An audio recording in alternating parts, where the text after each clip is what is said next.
Video ini untuk kamu dari kami yang terbelakang. Hai kawan-kawan, aku masih membaca puisi-puisi Eko Saputra Poceratu dari bukunya Hari Minggu Ramai Sekali.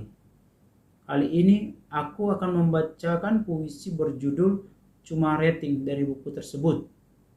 Semoga kawan-kawan bisa menikmati sajian ini.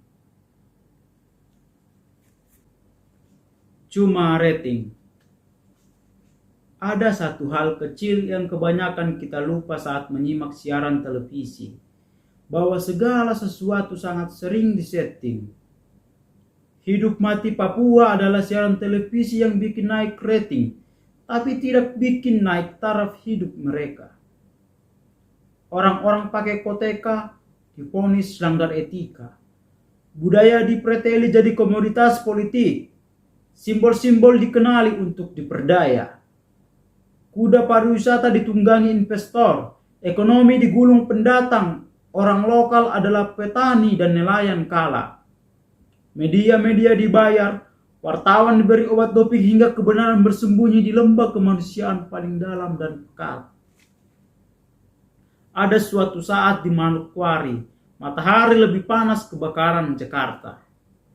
Orang-orang lupa pada besok hari tapi ingat hari kemarin sebagai kenangan. Lalu terjebak tanpa berjuang keluar. Ketakutan terbesar adalah suara kematian yang begitu hidup, tapi juga suara kehidupan yang begitu mati. Ada camat di Timika menguasai kabupaten. Ada bupati menguasai ibu kota. Preman patok lahan, penguasa makan laba. Cecak berjalan dari dinding honai-honai ke dinding kantor-kantor dengan hanya sekali dua lidah caplok nyamuk. Sistem ditundukkan jina politik dalam budaya uang. Uang merajai ruang kritis jadi naif. Ideologi dan dogma tidak bisa jadi ubi dan sagu bagi orang-orang Papua di luar margin.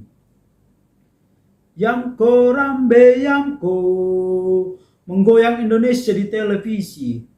Saat itu malaria merebus anak-anak Papua di Sorong. Tanah Papua, tanah yang kaya, surga kecil jatuh ke bumi. Saat itu bayi-bayi asmat mati dalam pengembaraan mencari dukun lulusan universitas jaket kuning. Tapi dokter tidur di kota, jarum suntik mereka tumpul, stetoskop tak bergetar. Rakyat mati bergetar di hutan hijau. Negara belum datang sebab sibuk bertengkar tentang Papua di TV Blon dan TV Bunglon. Berita adalah penjualan aset negara. Bupati selingkuh, istri bupati narkoba, dan anak bupati main proyek. Suara rakyat bukan aset melainkan kaset tua dengan lagu lama sejarah penderitaan, cinta merah putih, dan rindu kemakmuran. Pakar-pakar tanpa hati nurani membahas kematian anak kandung Papua sambil tersenyum. Darah Papua adalah makanan infotainment. Indahnya pandangan Jaya Wijaya adalah selingan. Hari ini bedak seorang janda lebih tebal dari iman seorang duda. Hari ini daki di badan seorang Papua lebih tebal dari kejujuran anggota dewan.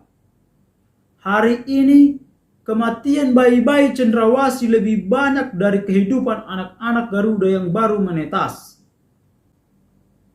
Orang lebih suka nonton televisi untuk puas diri pada wajah bintang film tampan dan cantik, melebihi ibu dan ayah dikubur. Politikus ketek busuk memakai media menebar racun rasa madu. Ular-ular pemakan buah larangan Tuhan sudah bisa dihadirkan dalam dialog interaktif. Sedangkan Papua hanyalah breaking news dan running text. Drama Papua sangat manis di halaman Facebook. Penulisnya bisa hitung banyak yang suka, berapa yang berbagi, berapa yang bilang wow. Itukah Papua di matamu? Papua mungkin cuma elok ketika Indonesia Raya dinyanyikan, merah putih dipanjatkan, mutiara hitam perankin burumi dan Serapi analis Unani menggigit menali emas sambil mencucurkan keharuan Indonesia. Aunawai, 5 Mei 2018. Terima kasih kawan-kawan dan salam buat orang-orang Papua.